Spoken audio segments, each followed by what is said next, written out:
All right, folks, welcome to another edition of Young Justice Review. Ursan here. Rich, what's going on, man? Hey everyone, how's it going? Good, not too bad. Ready for episode 5 of Young Justice, which is Schooled. And Is funny it about enough, school? yeah, I was gonna say, funny enough, opens up in Metropolis and there's a school bus. So I thought that was pretty cool. We start off with a school bus, but alas, there's a problem because the bus gets into an accident of some kind. We have trouble. Little kids on a bus with the school bus driver. What the heck is gonna happen? Bruce Wayne is at his office at Wayne Tech, or was it Wayne Tower? Uh, I think it's Wayne Tech. We can go with Wayne Tech. So he's at Wayne Tech and he sees that there's a crash and that a bus is pretty much hanging over the bridge. He does try to get his batsuit ready. So he sees that there's an issue. A school bus has crashed on the bridge in Metropolis. Tries to get his batsuit ready. Lo and behold, Superman is to the rescue. So what happens is Superman tries to hold the bridge so that it doesn't break. He uses his heat flash, or his laser beams rather. Hot flashes is when, Vision. yeah, his heat vision. Hot flashes are something different. And he helps to try to support the beam, but Superboy arrives, and Superboy tries to land, successfully does, but he hurts the Foundation, causing a potential issue in the rescue mission, Rich. And then he tries to causing the bus to go over and tries to grab the bus from the rear and try to pull it. We get a nice little scene between Superman and Superboy. Superboy and Superman are talking to each other, and Superman tells him, listen, you got to be He, careful with what you're doing because your landing could have destroyed the Foundation, making this a lot worse of a situation than what it is. We don't know your powers yet. And Superboy the says to him, limits of your powers. well, maybe you could teach me. And then Superman quickly he gets another call about another issue, which we find out later in the episode. And then he kind of just flies away. And in the background, Bruce Wayne sees this. He has those binoculars, super high-tech binoculars, and he hits up Superman and he tells him, "Listen, we need to talk." Superman thinks that he's looking for info on how the rescue went. Bruce Wayne is basically like, "No, no, no, no. We got to talk about the issue, the elephant in the room, and that is these two, Superboy and Superman, they need to learn how to connect with one another because essentially they're the same person." Well, I wouldn't go that far. I would say more he's trying to talk Superman into being like a mentor to Superboy the way he is to Robin. You're right, because it is Young Justice. And if you remember towards the beginning of the series, each mentee had their mentor, except for Superboy and Superman, who are not in a mentor mentee role as of this moment. Yeah, I mean, you can't really blame Superman in a way, but you can't blame Superboy. It's just some one big mess that Cadmus has created. Yeah, they've kind of been thrust into something, and I can't blame Superman for being a little standoffish. Although he should Nope. probably work a bit more. It's confusing for him too. Yeah, I mean, I think maybe if you met Superboy as a baby, it might have been easier. This is sort of like a full grown teenager. We get Superboy coming back into the cave and he's upset. They're playing air hockey, which was kind of cool because it was kind of like a digital interactive air hockey, and he just walks right through that thing. We get Black Canary and Martian Manhunter. Martian Manhunter's there, goes to check on McGann.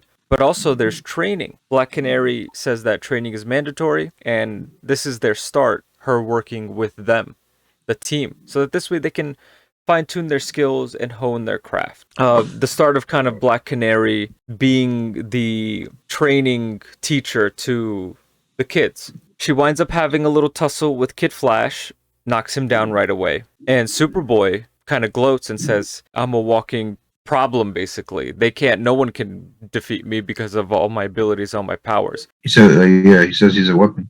Right. He says he's a weapon, and then plop, she knocks him down right away, twice too. So she really shows him. She has really good hand-to-hand combat skills. Black Canary begins her training. She mentions to them that it's mandatory. So Kid Flash tells her, The wall man. he tells her, you know what?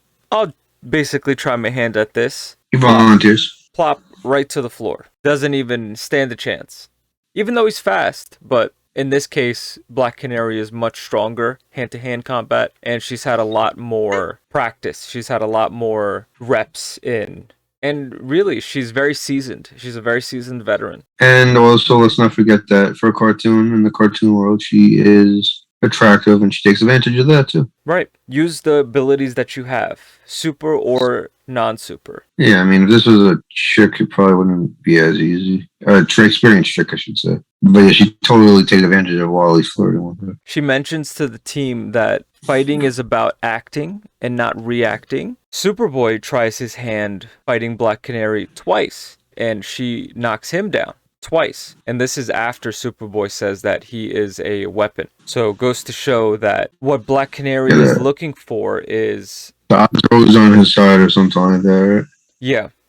He mentions that he's a weapon and that he has these abilities. It would be in his favor, but with a seasoned veteran like Black Canary, she has more experience than he does, and she's able to fine-tune and understand a situation for the most part. She mentions that it's better to act as opposed to react, and to channel that anger, channel that aggression, to take advantage of the situation at hand. Yep, and that's what she does. She knocks him on his ass.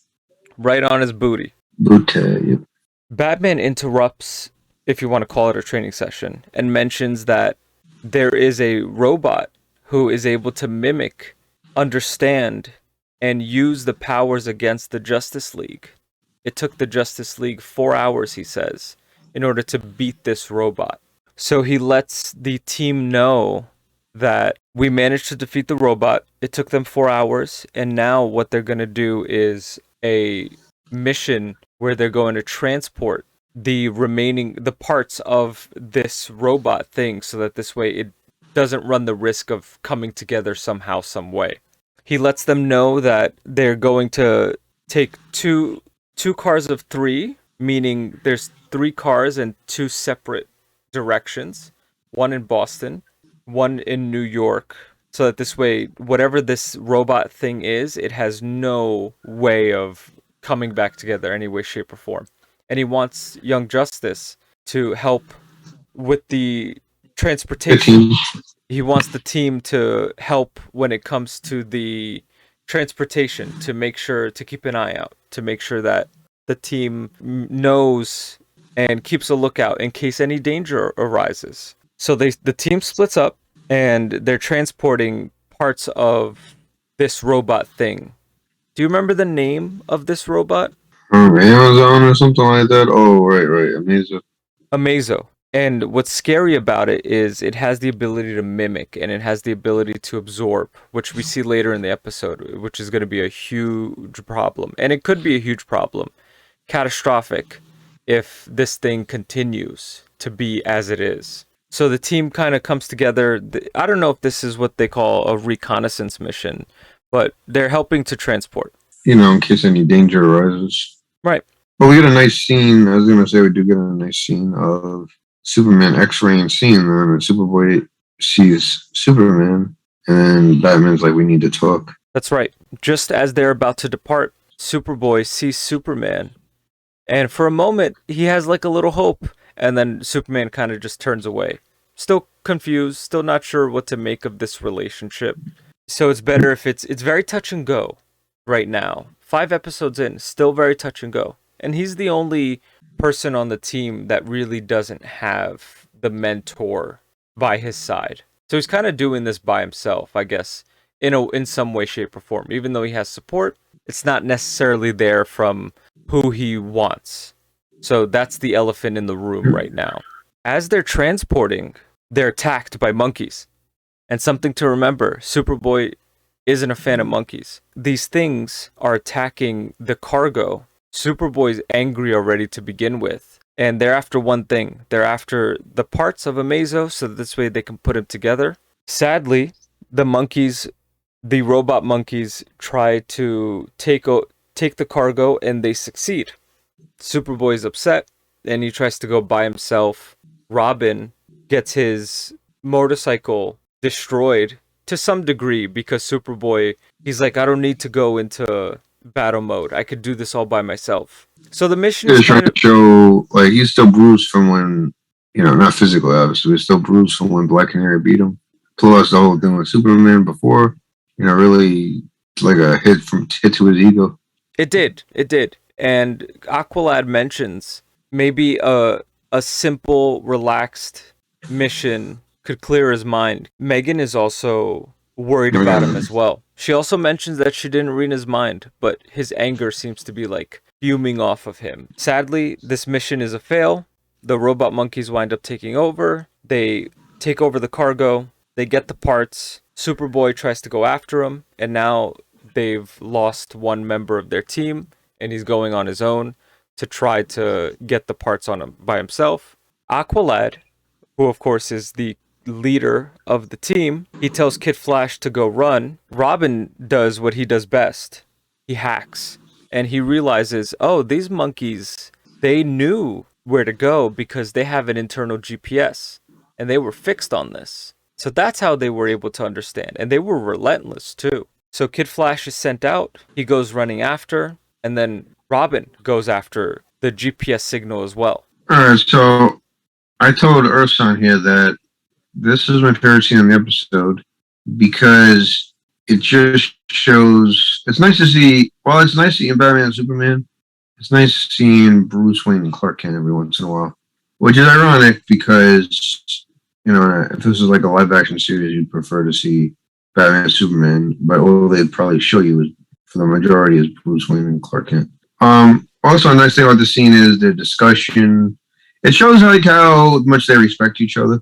Like Bruce Wayne has such like I don't know, like he's just like looking out for his friend and looking out for Superboy at the same time, trying to put his words of wisdom, like his experience with him raising Dick. Also, I like the scene. I like the part where what they ordered. Bruce orders devil's food.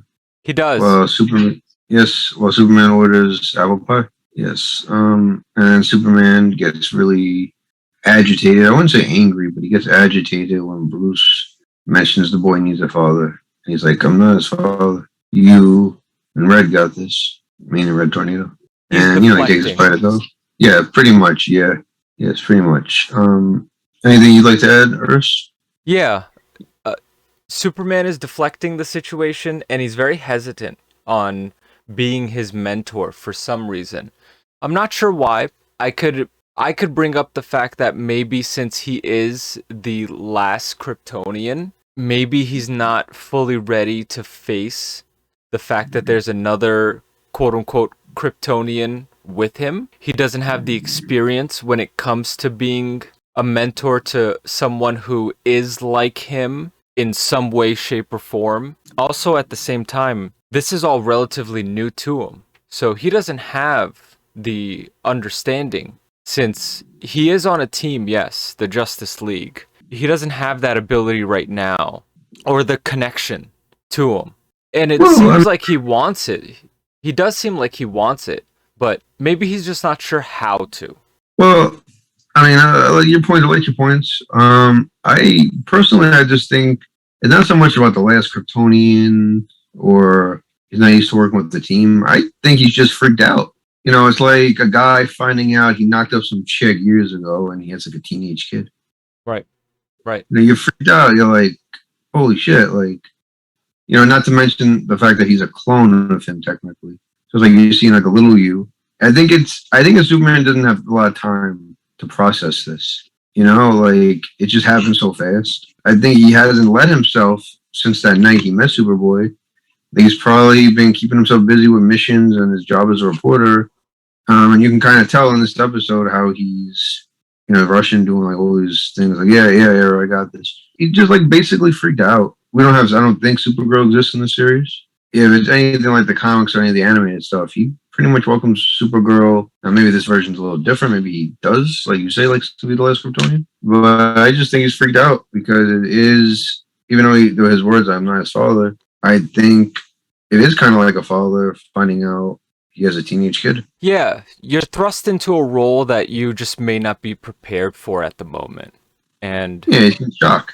It's an overwhelming situation. being, this boy, is connected to him, and it's not like he even chose, to give his DNA. It was stolen. It was stolen, and it's like, what the freak? Like, who is this kid? Like, all of a sudden, there's a Superboy. Yeah. Who understands Not- Spanish from the last episode? Which still gets me, by the way. I think that's amazing and funny. Oh, I mean, that's obvious. I mean, the super smart is the super speed and stuff. I think that maybe the powers kind of make it a little bit because it is just like Superman, but I don't think it's like, I think if Superboy was not his clone, he was just another Kryptonian, I think Superman would welcome him with open arms. I think it's the fact that it's part of him. I think it's part of him. And he's expected, not saying he dislikes him or likes him, but he's expected, you're supposed to, you should be this kid's mentor, it's like you're being, in a way, like forced. Not that, maybe forced is not the right word, but it's like he's expected of him.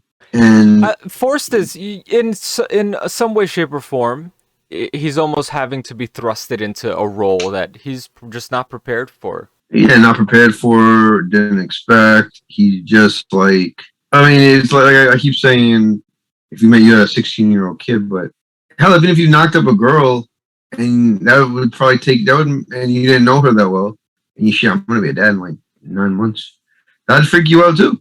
It's kind of the equivalent. Not saying he's Superboy's dad. He's obviously the clone. I mean, and also the whole clone aspect too. I mean, if someone took my DNA and made a clone of me, like a younger clone of me or older or my age, I'd be pretty freaked out too. We eventually get Superboy. He succeeds in finding the parts. So we see Superboy. Superboy goes to attack the monkeys, kind of knocks them out, does somewhat of a decent job at knocking the monkeys. But then, come to find out, we see Amazo fully back together. So the monkeys have succeeded. They put Amazo back together. And Amazo, just like Batman said at the beginning of the episode, he's able to mimic and use any ability that he sees from the superheroes. And he just completely wallops Superboy. Yep. An interesting aspect, I'm not sure, because I don't read a lot of comics with Amazo, but it's kind of cool that he says, the person's name, like the superhero's name, accessing the powers of Superman. He does. Martian Manhunter. I guess that's for us. Yeah, I guess that's for us, though, probably the audience. Kind of reminded me of Harry Potter and how the younger kids say the spells, whereas the adults, they don't have to say them, they are able to will them. Not to say that Amazo's like a baby, but its programming has to access the power by first transmuting it and then doing. Saying then doing seems to be what the robot has to do. Almost like it's telling him what to do. Yeah. Or he's just showing off and wants to say, let's not have all your friends' powers. So eventually they realize that Amazo and Dr. Ivo are going to Gotham Academy. And coincidentally, this is where Robin goes to school. There's a part where Robin goes, they're going to my school. So there's a huge fight at the school. Superboy gets walloped yet again. And it's a bit of a mess. Angry, frustrated, and also you're getting beat as well. Yep. Kid Flash, Robin, Superboy, the team is trying to fight Amazo. They're not succeeding. Amazo's doing doing its best. Amazo is doing its best to beat the team, but they come up with a pretty cool idea. Let's attack Dr. Ivo instead of going after Amazo, because it's almost for naught. You fight Amazo, you're gonna get beat because the robot has the abilities, and it's just hard to match it. So they wind up going after Dr. Ivo. Even though they're kind of losing a little bit, the team, as you've seen in the last 4 episodes and going into this one, they'll almost always find a way to band together and figure something out. Yeah, and that screenshot's pretty nice, just seeing the the destruction the Superboy's powers bring. The part that's the most interesting during this fight is when Amazo goes into Martian Manhunter. They time it well so that Amazo accesses Martian Manhunter's ability to go camouflage, and Superboy punches him. And when he comes back to normal, breaks his head apart and destroys the head, or at least gets the head off the body, so that this way they disassemble it. What's interesting is eventually they disassemble Amazo. They make it so that the pieces aren't together, and Batman gives them another praise. So the team gets a really, really cool praise again. And they seem to be doing well, connected together. The only thing that I found interesting, Rich, and I'd like to hear your thoughts about this, is there's an arrow that's shot while they were fighting Amazo. So I'm thinking, even though Speedy is their friend and he's not with them, somewhere he's lurking in the shadows. So I'm hoping that Speedy kind of comes to his senses and says, you know what, I do want to be with the team again, and they are my friends. What do you think about that? Do you think though, like if it is Speedy, but it's not really confirmed? I'm saying, but do you think that even if he's helping them, it's probably just like as a friend? He's probably made it pretty clear he doesn't want to join the team. He's on something else. I don't know what his issue is. He's very against being on the team. He's a solo guy, but wishful thinking that he's still supporting them from a distance. I'm just confused as to how he was able to know that they would be there. I mean, he could have learned, I guess, from Green Arrow. Possibly. Or, and here's a crazy thought, it's not a spoiler or anything. That girl that's in the beginning with them that we haven't met yet, could it be her Arrow? We are missing one person. There is a female, a blonde female, and we have yet to see her. Yeah, I mean, she's in the opening, she has both. But then again, like Speedy, how would she know? How would she know? That's right. A lot of questions, not a lot of answers. And we get a comparison between the Arrow and Green Arrow's Arrow because Robin accuses them of spying on them. He did, and he was very upset about that. He said, "You're babysitting us," as if it was planted, as if they were purposely doing that. And Green Arrow takes a look at it, and he's like, this isn't my bow. This is an arrow that I shot, or anyone that I know has shot. Nonetheless, to finish off the episode, Superboy does something very brave. And he goes up to Black Canary, and he tells her, "I'm ready whenever you are." And Black Canary goes, "Good, 'cause I'm ready too for you." So it's nice. It's finally kind of coming together. Some sense is being talked into Superman. Some sense is being talked into Superboy. The team did fail at the middle of the episode, but they did wind up coming together. And to be honest with you, they figured out how to stop Amazo much quicker than the Justice League did. It goes to show that sometimes it's not always about brawn, it's about brains, but also a different perspective as well. So, Rich, what did you think about the episode overall, and how would you rate it? I thought it was good. I'd give it maybe a 7.5 out of 10. It was a little boring at parts, but I mean, it was pretty nice. We got to see, another interaction between Superman and Superboy, which is really, really nice. We got to see Clark Kent and Bruce Wayne at a diner, at like a chill diner too. Nothing fancy, not at like a 5-star restaurant, at the local spot. Exactly, yes, exactly. I thought the episode was good. I think we had good character development with where we needed, and we get a little surprise. We get another souvenir from Kid Flash, and the team is now growing together. Overall, I'd probably give this episode 8 out of 10.